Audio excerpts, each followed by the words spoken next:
Ils sont venus ici pour trouver le calme, la nature, le bon air.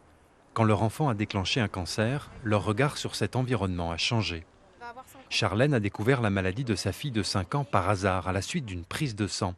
D'abord, elle s'interroge sur elle-même, questionne son mode de vie. On se demande si ça vient de nous. Forcément, est-ce qu'on a fait les choses bien en tant que parents, on s'interroge. Est-ce que ça vient de nous? Est-ce que c'est héréditaire? Est-ce que c'est nous? Voilà, tout simplement.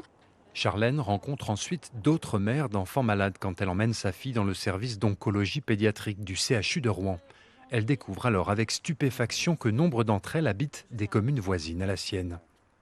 À partir de là, on commence à poser des questions aux autres parents, au personnel soignant. Et de fil en aiguille, on en arrive à 7 enfants, 8 enfants. Et là, à l'heure d'aujourd'hui, on en est à 10. 10 enfants sur le même secteur, en partant du principe que le cancer de l'enfant, c'est quand même relativement rare. C'est pas autant. Statistiquement, c'est pas possible. Sur si peu d'habitants, ça fait beaucoup. Tous ces cancers ont en commun un dysfonctionnement du sang ou du système immunitaire.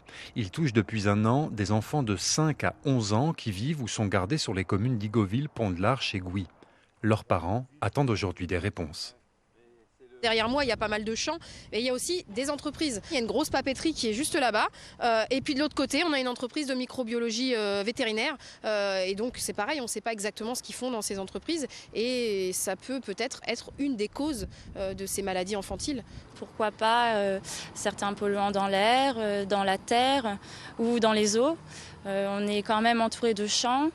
Il y a peut-être des pesticides. Dans l'air, on peut peut-être prévoir, je ne sais pas, des benzènes ou d'autres composés cycliques volatiles cancérigènes.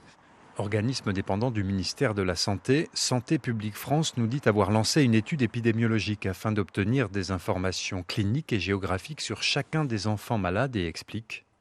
Les résultats de ces vérifications sont indispensables pour déterminer si le nombre de cancers de ce regroupement est supérieur à ce qui est observé habituellement.